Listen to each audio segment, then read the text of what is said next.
Before she ever crushed tournaments for millions, she had one thing everyone noticed right away. She hated losing more than anyone else at the table, but instead of letting that frustration break her, she used it. Late-night online grinds, long flights, high-pressure tables. Every setback just poured gasoline on the fire. And it didn't take long for the pros to realize they weren't facing a regular competitor. They were staring down someone whose intensity made her almost impossible to stop.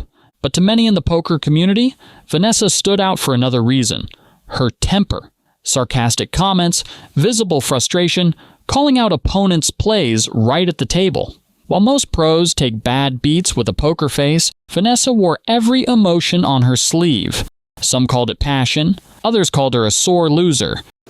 She can't believe it. Holy I wanted to fold, I really did. I'm all in. Call. She bluff shoves the river! Very good. Critics said she couldn't handle losing, but that burning hatred of defeat, that refusal to accept second place, was exactly what separated her from everyone else. So how did a player known for her fiery temper become one of the most dominant forces in poker history? This is the crazy story of the sore loser who dominated the poker pros for millions. Vanessa Selbst's story begins in Brooklyn in 1984. But even as a kid, she wasn't following the usual script. While other children were building with blocks or swapping stickers, Vanessa was knee-deep in logic puzzles. Her mother, Ronnie, an MIT grad and options trader, played a huge role in shaping her mindset. She didn't just teach Vanessa how to play games like Mastermind, she constantly challenged her thinking. Every move came with the same question: why? Why that move? Why not another? Those early lessons in extracting information, evaluating alternatives, and learning from the moves not taken built the foundation of a world-class strategic mind. By the time Vanessa hit her teenage years, she was already a standout. She became a mathematics prodigy, earning StarLedger Scholar honors and even winning the Essex County Calculus Championship. Her brother Andrew, now a research lawyer at NYU, summed it up best. She had the best grades in the history of Montclair High School. After her freshman year at MIT, she transferred to Yale, and that's where poker began creeping into her life. During the school year, she played $1, $2 no-limit hold'em games at Trumbull College, battling against players who would later become poker stars. Summers were spent back in New Jersey, but with late-night commutes into New York City to play in underground poker rooms like the Mayfair and PlayStation. Then came online poker, the real game changer. Vanessa spent countless hours grinding on PokerStars and Party Poker, swapping strategies on forums like 2+2, and diving into the math behind the game. Online poker gave her two massive advantages: speed, millions of hands of experience condensed into months, and data. Every hand was saved, analyzed, and used to uncover exploitable patterns in opponents' play. Suddenly, a new era of hyper-aggressive, mathematically driven poker was born. By her senior year, she joked that she might as well have majored in poker. Still, she didn't initially see it as a career. Her family valued education deeply. Ronnie wanted her children to be thinkers, well-rounded people, not machines. The household was also incredibly open-minded, so when 16-year-old Vanessa came out, Ronnie embraced her without hesitation. In 2005, instead of heading to Las Vegas, Vanessa went to Spain on a Fulbright scholarship to study gay marriage. But tragedy struck when her mother passed away that November. After returning home, she eventually went back to Barcelona, but grief overwhelmed her. The only thing that gave her relief was playing poker online. She used the game to escape, even though her early style was chaotic, aggressive, and experimental. She lost enough that a party poker blogger called her one of the worst players on the site, but she laughed it off. She wasn't trying to be perfect yet. She was learning, testing limits, and figuring out what worked. Her first big moment came at the 2006 World Series of Poker. At just 21, she made the final table of the $2,000 no-limit hold'em event and famously shoved all in pre-flop with 5-2 offsuit. A pair of aces knocked her out in 7th place, but the six-figure payout put her on the map. Still unsure about going pro, she took a job with McKinsey in New York, but the math didn't add up. 70 hours a week for $50,000, or 20 hours of poker for triple the income. 6 months later, she quit and committed fully to the game. From there, her rise was electric. In 2007, she placed third in the WSOP $5,000 heads-up championship for over $125,000. The next year, she finished third in another event and then won her first WSOP bracelet in Pot Limit Omaha, becoming one of the few women to win an open event post-moneymaker. Today with Vanessa Selbst, who just won her first bracelet in the $1,500 buy-in Pot Limit Omaha event. Her relentless, fearless style caught the attention of pros everywhere. In that same summer, she added another six-figure score, earning nearly $400,000 in a single week. Just when the sponsorship started rolling in, and it looked like she was about to take over the poker world, she did something nobody expected. She stepped away. At just 23, burned out, but still blazing with potential, she packed her bags for Yale Law School. For the next 2 years, poker wasn't the main focus anymore, just a side hustle. Yet somehow, she still pulled in a casual $1 million playing part-time. Her days were now about something much bigger, working on LGBT rights cases, helping the wrongfully convicted, and diving into causes she genuinely cared about. But by the fall of 2010, something shifted for Vanessa Selbst. After juggling school, activism, and the grief of losing her mother, she finally felt that old spark again. She said she was enjoying poker for the first time in a long time. And when she enjoys poker, things tend to get wild. And they did. Over the next 2 years, she went on a heater people still reference today, stacking up nearly $4 million in winnings. Bluff Magazine's editor-in-chief, Lance Bradley, didn't mince words. He called those 2 years the epitome of poker success. Her comeback tour began with a massive statement, winning the 2010 North American Poker Tour main event at Mohegan Sun for $750,000.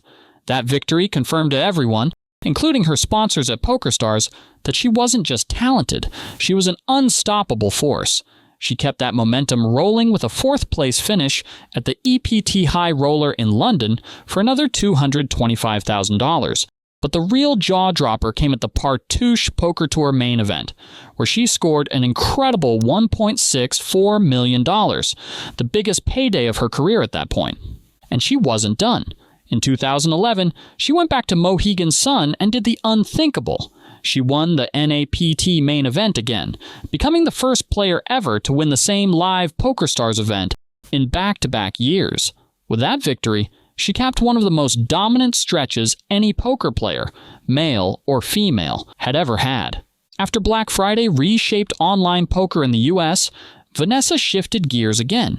In 2012, she captured her second World Series of Poker bracelet by winning the 2,510-game mix.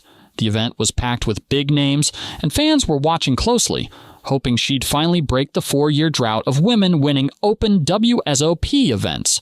She stormed into the final table with a massive chip lead and eliminated nearly every player who stood in her way. Whether it was cracking top 2 pair with a nut flush in PLO or outdrawing opponents in stud and razz, she was in total command. Her final blow, revealing the absolute best possible hand in 2-7 triple draw, sealed her second bracelet and put her among a small group of women with multiple WSOP titles. Then came 2013, and with it, another monster win. Vanessa took down the $25,000 high roller at the PokerStars Caribbean Adventure for a staggering $1.42 million. And it's an ace on the river! Vanessa Selbst seals the deal! Becoming the highest-earning female tournament player in history, overtaking longtime leader Kathy Liebert. But 2014 was the year she made real history. She won her third WSOP bracelet in the $25,000 Mixed Max No Limit Hold'em event, a format that tested every aspect of a player's skill. The field included crushers like Phil Ivey and John Wanda, and the final day saw her clawing back from a steep chip deficit in her semifinal match. She pulled off a brilliant comeback, then battled Mo in the finals with her wife and even her dogs cheering from the rail. The entire tournament turned on a wild hand where a queen on the turn gave Mo top pair, but gave Vanessa a set. She called a gutsy river bet, took the chip lead, and never looked back. On the final hand, her king-jack held strong against Mo's suited 9-7, clinching her third bracelet. That win earned her $871,148. Once again to Vanessa Selbst, the first open bracelet winner of the 2014 World Series of Poker. But the real impact went beyond the money. At just 29 years old, she tied Barbara Enright for the most WSOP bracelets ever won by a woman and smashed through the $10 million lifetime earnings mark, joining an elite group of players who reached that milestone through consistency. Not one lucky score, she even shot to the top of the 2014 WSOP Player of the Year leaderboard, becoming the first woman ever to lead the race. By the time she hit her 30s, Vanessa had already locked in her legacy as one of the greatest and boldest poker players to ever sit at a table. But just when it looked like nothing could slow her down, everything flipped on its head. In January 2018, Vanessa stunned the poker world with a major announcement. She was stepping away from professional poker. On Facebook, she broke down the reasons behind her retirement, and it was clear this wasn't a snap decision. Poker had slowly stopped feeling like a game and started feeling like a demanding, exhausting job. After Black Friday, constant travel became the norm. And while that lifestyle was fun in her 20s, turning 30 changed everything. The grind simply wore her down. On top of that, poker had grown more competitive than ever, demanding intense discipline and endless study. The fun that once fueled her passion was fading. She also struggled with the moral weight of promoting online poker to amateurs while knowing the odds weren't exactly in their favor. Add in the non-stop scrutiny, every move judged, every reaction magnified, and the pressure became overwhelming.